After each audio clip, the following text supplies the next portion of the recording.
Irish football fans have been crying out for success. Having not made the World Cup since 2002, they are currently ranked 60th in the world. But today, I want that to climb up to #1. Join me as I make Ireland the world's best footballing nation. So I have taken over as the manager of Shamrock Rovers in the Irish League, and my game plan is simple. I want to use the Rovers as a breeding ground for the next generation of Irish talent. There are a few young Irish players who we can count to live up to their potential on their own, most notably Evan Ferguson. But for the most part, Irish football is filled with talents that need harnessing. I'm going to go out there, find the best young talents, try to turn them into superstars, whilst also using the youth academy to make Irish football grow. Let the near impossible journey begin. The thing that's tough taking over Shamrock is the budget isn't that insane. So I'm throwing just about every player that isn't Irish, even some of the older Irish players, on the transfer list. I don't care if we come last for the next few years at Shamrock. I just want to get the ball rolling and start building foundations. But first things first, we need to become the manager of the Irish national team. And as we take our first look at the Irish national team, this is how things are looking. It's not the worst team by any stretch of the imagination, but the frustrating thing, at least for the top rated players in this starting 11, a lot of them are in their mid to late 20s. I'm focused on bringing the guys that are 17, 18, 19, and the guys that don't even exist in the world right now up to make them superstars. There's a good Irish scout here, Robert Devlin, who we need about £2 million to be able to sign him. I want to be able to get a good Irish scout here that we can just send out for years upon years upon years. In our default youth academy, there's no Austrian players. Whatever happened to the homegrown talent thing? That is so annoying. I'm going to release all of these guys. I mean, if like this Kovalenko guy or Pavel Novak, if they were Irish, I'd be getting them straight in. Getting right in and making our first signing though, lads. I'm not even going to show the cutscene because I don't think we're going to get like the news article because this guy is so low rated. But it is the 16-year-old, 55 overall right back, Daniel Babb, joining us here from UCD. Really dealing with the top brass of talent here, lads. The clean out of every older player and non-Irish player begins. The left back Sean Kavanagh off to the Romanian league. Roberto Lopez gets us £720,000. And Lee Grace also off to the Saudi league. The striker Rory Gaffney off to Eldense. We need some big money though, lads. Like £240,000 to sell Leon Poles to Wrexham isn't going to get us a $2 million scout. That definitely helps a little bit though. Marcus Poom off to Dinamo. And a massive 100k to send Toms Litas to Barrow. Although we have £3 million now, lads. So I'm going to go see if that scout is still available. Please still be there, please. He's gone, but we can get an even better one. Adam Maguire, £2.38 million. Let's hire this man. And immediately we're going to the Republic of Ireland for 9 months, and I'm just scouting every position for the moment, just trying to find anybody good. A loan move here though for the centre back Joshua Honohan off to Tromso. In an ideal world, this Shamrock side, we will have barely any reserves in the team, but we'll have a full squad, but we'll have like more than half the squad just out on loan developing everywhere. I really want to make an Irish production factory, and I think these first few seasons are crucial to making that happen. Like if we do things right, we will get a couple years down the line and I won't have to do barely any work. If we put the time in the first 1, 2, 3 seasons, we probably won't have to do anything. Just let things roll 5, 7, 9 years down the line. A massive departure though, which might hurt us this season, I'm not gonna lie. It's the star winger Graham Burke off to Zaragoza. £1 million though. Clean out continues. Dylan Watts out for 460k. We make our second signing of the window. A position that we really struggle at in these youth academy rebuilds is getting defenders, especially centre backs in. So I'm putting extra emphasis on trying to find talents and developing them myself, which is why we signed the Irish defender Stephen Nigru from Oxford United. 630k for the defender. That is the opening transfer window in the books. We desperately need this scout to come back and get us some talent because this team looks absolutely dreadful. We need a new left winger, we need a striker, we need attacking midfielders, we need help basically everywhere. But we also need to make sure we get the best coaches possible, because if we have a great coaching system, that's going to skyrocket all of the statistics and all of the potential of these players. I mean, we can only get a couple at the moment with our current budget, but we're going to work towards it. First scouting report comes in, and there's some half decent prospects here. I am not opposed to promoting everybody that looks half decent and just getting them in the system. Like John Curry, goalkeeper. We need a goalkeeper. We're going to sign him. How's he look though? If he's decent overall, he's 53 overall. I honestly might just throw him in there and get him some game time. Because our only other option is 40-year-old Alan Manus from Northern Ireland. We don't want a Northern Irish. We want the Republic of Ireland. But yeah, we're going to have to be a little more cutthroat down the line. But anybody that looks okay right now, straight in. So we've joined at what seems like an inopportune time. We've got the European qualifiers. We're 5 games into the group stages and Ireland only has 1 point. I think there's only 2 games remaining. It looks like we're not going to the Euros, but I'm just going to see what we've got going on here anyways, lads. Can we get a win as our first match as Ireland manager against Wales? No, we do not. I think we're going to have to channel all our energy towards the 2026 World Cup. All right, I had to show you guys this fella here, Niall Byrne. He's 15 years of age, 57 to 70 overall, 75 overall, 84 to 94 potential. I'm signing him up. That valuation gives me a lot of hope. We can't get him in the starting 11 right now, but I'll make sure I keep you guys up to track with the progress of Niall Byrne's career. Please be a savior. And we have officially played what I believe was our final game in Euro qualifiers. I mean, we were dealt a bad hand to begin with. We were in an impossible position, but we finished bottom of our Euro qualifying group. 0 wins. That just shows how much work there is to do with this Irish national team. So we've promoted a whole bunch of players to the squad here. As you can see, I'm just going to go through all of them. All the players that are around the 16, 17, and 18-year-old mark, I have promoted. They've been changing positions. I've been putting training plans. I'm trying to do everything in our power to make these guys decent. I'm only going to highlight players if they turn out to be superstars, but I just want to get as many Irish players out into circulation. Like, I just want to flood the database year after year after year. If a player doesn't work out at our team, I'll sell them, I'll release them, I'll let them do it somewhere else. It's not about building up Shamrock, it's about building up the Irish national team. Although someone we will be putting a close eye on is Paul Rainey, who I just promoted. 64 overall, 17 years of age. Converted him to a right winger, getting the skill moves and the weak foot both up the 5-star. This kid looks like the most promising prospect out of the ones we promoted. I did say I was worried about how we would go in the league this year, but we've exceeded my expectations. We get 3rd in the Irish League with Shamrock Rovers, and I anticipate that to only skyrocket. I could easily see a reality where we're winning the league season after season after season. We also did get our first piece of silverware as Shamrock manager, winning the Irish Cup. It's unfortunate that the highest goal scorer in our squad was one of our players that was out on loan. He's going to come back next year. He's Scottish, so it doesn't even help us. Jack Byrne gets 11 goals, 10 assists. But yeah, I just want to see the young players start to develop. Bab, though, did get up to a 59, which is nice to see. Let's crack on, though, into season number 2 and start getting some of these young prospects into the lineup and loaned out.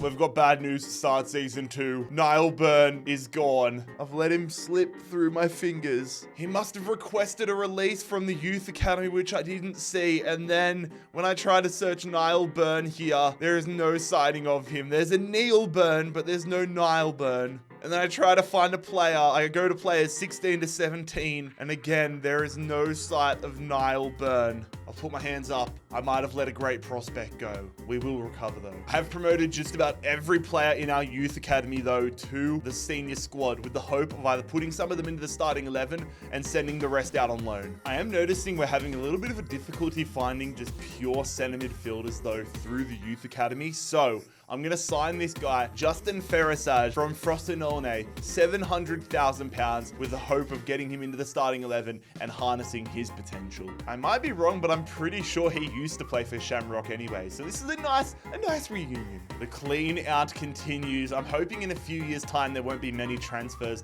at all. But Kona Noonan is off and out of the club. The centre back Dan Cleary is off to Turkey.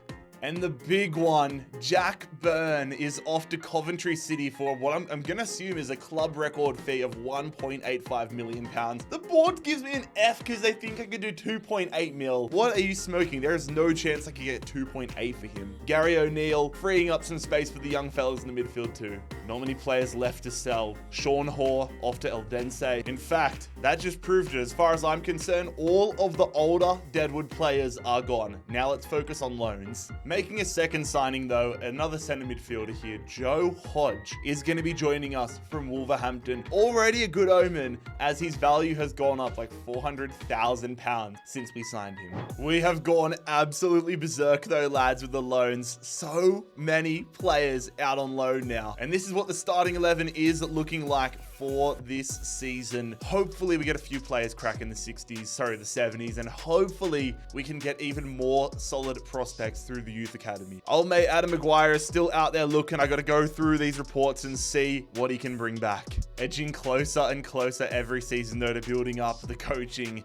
It's a slow grind with teams like this, but we will get there one day. And from the Irish national team perspective, it's looking like a year of international friendlies. I'm hoping that we have World Cup qualifiers on the horizon though. I didn't think it would be long until we were dominant in the league, but we have won the Irish League by 13 points here in just season 2, which is brilliant. If we can just dominate year after year after year, stat pad in Ireland, that is going to 10 times our growth. We didn't go back to back in the cup though, but a big indicator for me, we were in the Conference League. How do we go there? Oh my God, of course the seasons are around differently, aren't they? I'm pretty sure we lost in the qualifier, if I'm being totally honest. Good start as well for Justin Ferrisage. The lads on loan, 11 growth for Alan Murphy. 11 growth. What's that? 9 growth for McNulty. 13 growth for Neil Conlon. Loaning is unbelievable. Oh my God. Only +2 for Carl Lennox, but my God, if this trend continues, we genuinely might be in contention. +15. With this trend, we're not worrying about 2034 or 2038. I'm worrying about winning a World Cup in 2026 or 2030. McCoy 70. What is going on? What is going on? Everybody that is going out on loan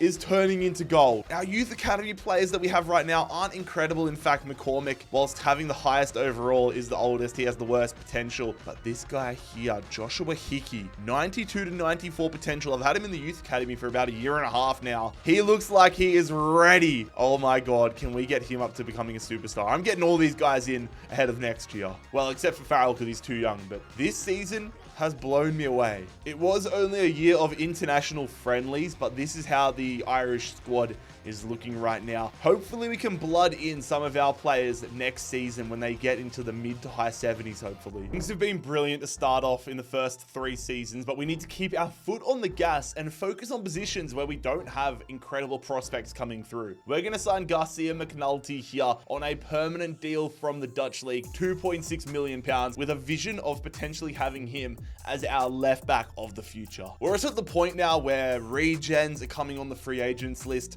I'm going to be checking there every year and see if anybody extraordinary comes through. Ryan Finn, I wouldn't describe this kid as extraordinary, but it's another prospect that we could potentially develop. And with the signing of Garcia McNulty, I'm going to sell Neil Ferrugia here. This is kind of the blueprint that I want to follow. When a player hits their mid-20s or so, sell them onto another club, see if they can live up to potential and take that next step whilst we develop their potential understudy and successor.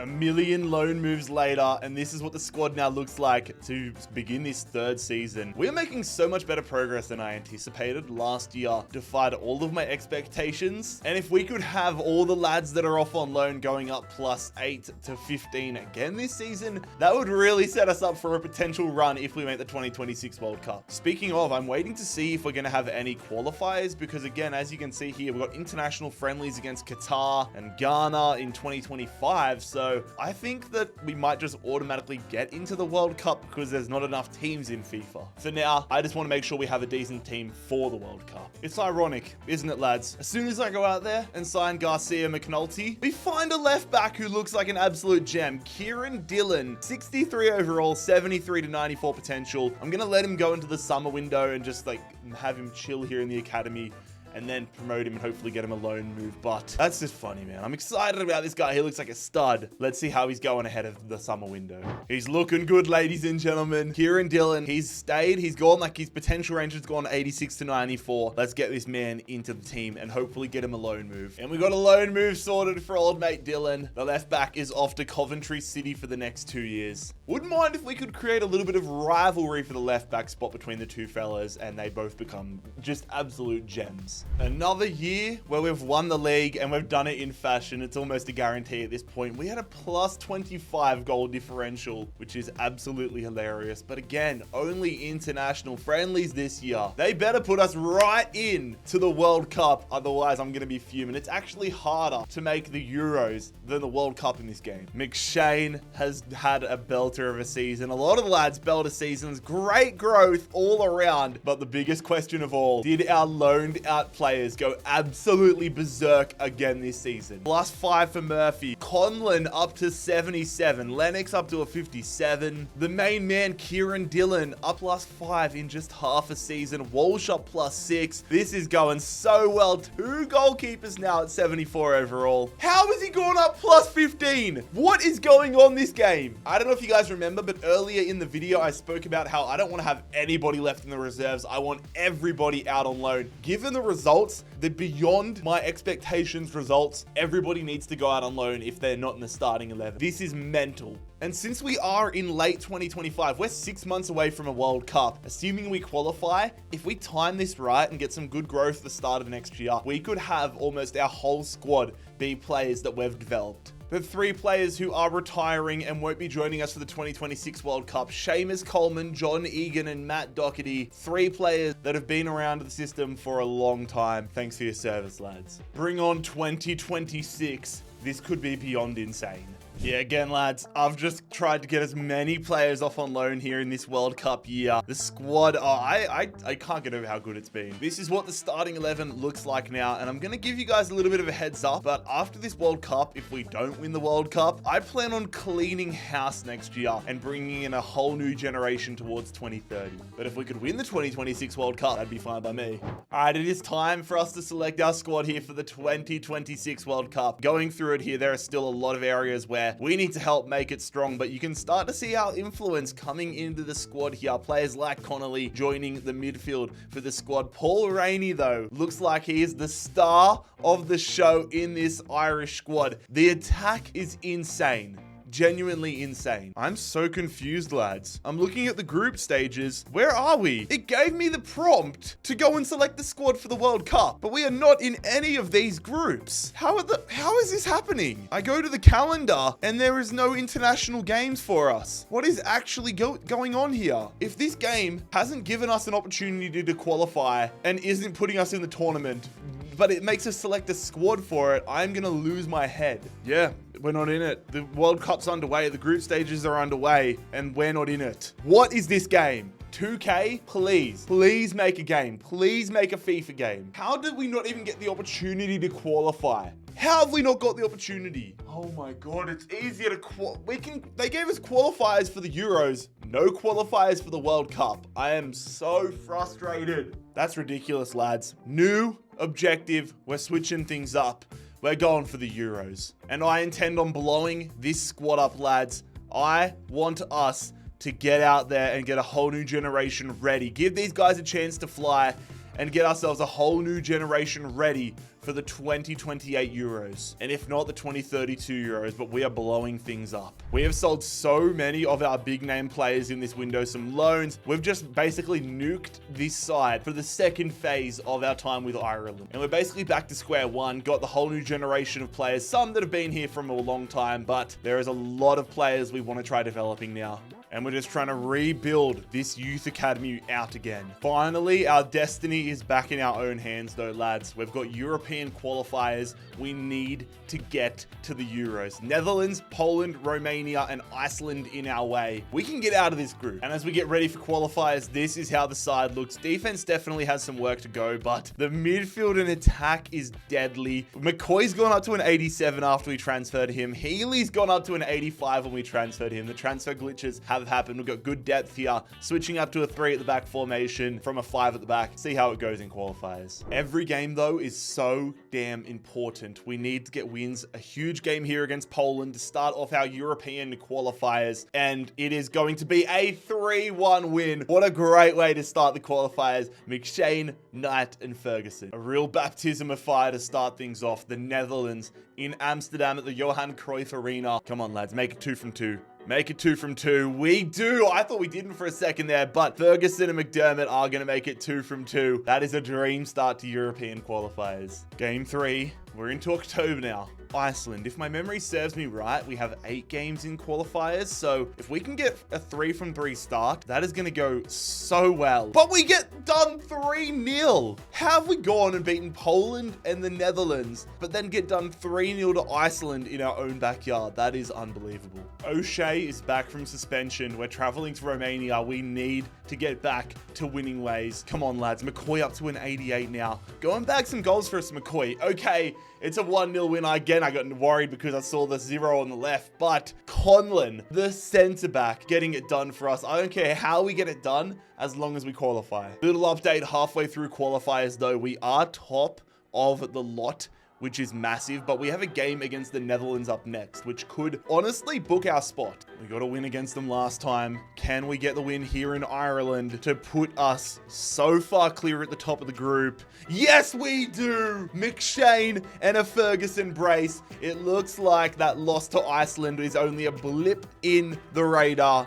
as we are currently 4 wins from 5 in European qualifiers. This gives me a lot of hope. Those were our last games of the season, though. Got to finish off qualifiers next year. Shamrock Rovers, even after selling half of our squad, we still finished top of the league. And we even managed to top our Europa League group, which is exciting. John Fagan, our centre midfielder, the top goal scorer this year, still trying to get some players into the squad to build the next generation, but we've got some decent prospects coming through here. Again, though, a lot of our top players were off on loan last year. I'm going to look to get them out of the club next season. Continue nuking the squad and getting ready for the next radar. Hopefully, we won't need the next generation and we can win Euro 2028. But we have to actually qualify first. Season 5, and we are back into the qualifiers, lads. Here we go. The lads, McCoy's up to an 89 now. We are reaping the rewards. Poland in Poland, and it is a draw. I think we're only a couple points away from winning the group, but we need to keep our foot on the gas. It's Romania, and I believe we have 2 games remaining.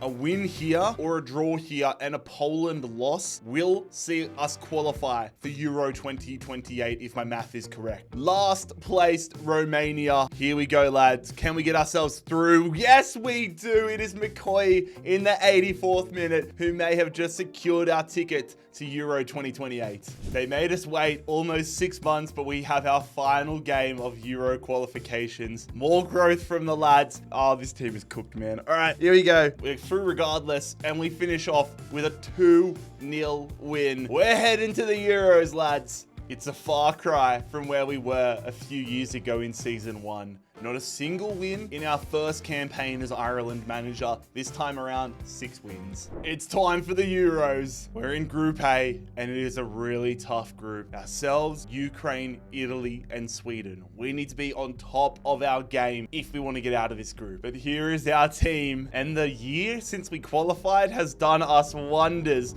McShane up to a 90, O'Connor out of nowhere an 86. All of these guys are guys that we have developed. I mean, we're so good that Evan Ferguson makes it onto the bench. The one area where I'm a little nervous is our back 3. We've got talent, but compared to the rest of the team, I think we're going to score a lot of goals, but maybe concede a lot. But we've got so much depth all around the park. Man, you can't tell me this team isn't insane. God bless the youth academy and coaches in EAFC 24. All right, deep breath. Match day 1. Italy, the biggest game of our group stages, our biggest opponent. A win here to start off would be incredible. And that is exactly what we get. 90 rated McShane scores in the 50th minute. Berea misses a penalty, but we get a massive victory on the opening game of Euro 2028. Next up, we have Sweden. A win here would just about secure our path into the next round. Can we get ourselves a strong start, man? I'm worried about this. This is a banana peel game, and Gyökeres, the former striker from Coventry, is going to get an equalizer there in the 84th minute. We were home. We were into the knockout rounds, but they get that, and now it's going to come down to the final day of the group stages. We have the Ukraine. A win will see us go through, but we could easily, if we lose this, we will easily be out of the, yeah, it'll come down to goal difference. All right, this is actually really nervous. We need to win this game, or at least get a draw. A loss will screw us. Best case scenario would be a draw between Italy and Sweden, so they both end on 2 points. But here we go against the Ukraine, and it's a 3-0 win. No nerves from the lads. McShane with a brace. Boyce gets a goal, and we are into the knockout rounds of Euro 2028. But things get intense now. Oh, Italy made it out of our group. Italy came and got a massive win against Sweden. Damn. Poor Ukraine, but we face Belgium. There is no easy games in these quarterfinals. Belgium, off the heels of their incredibly disappointing golden generation. We're in the middle. We're in the prime of our golden generation. Can we get the success that Belgium were unable to get? Yes, we do. We eliminate Belgium. McShane has absolutely killed it. Scored in basically every game of the tournament so far. O'Connor on the scoreboard as well, as we come from behind and move into the semifinals. This game would cause riots. This game would be unbelievable if it happened in real life. Ireland versus England. All right, lads, here we go. This is huge.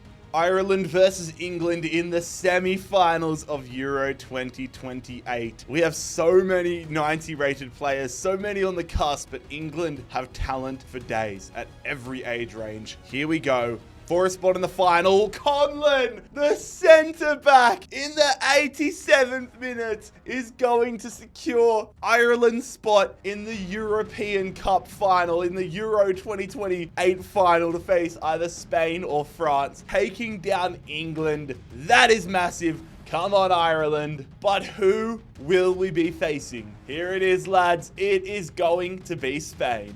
It has taken us 6 years to reach the Euro 2028 final. We have built Irish football up from the depths to the glory stages they find themselves in. All of these players, except for Collins, came out of our youth academy, came out of our production line, and now we have an opportunity to win the Euros against Spain. It is done! McShane in the 28th minute gets it done. Ireland are the champions of Europe. An incredible moment. Mr. Rebuild has done it. Ireland are Euro champions. This video took a little bit of a left turn from what we anticipated, but I hope you guys enjoyed it. If you did, make sure you click here to subscribe and click here to watch another video.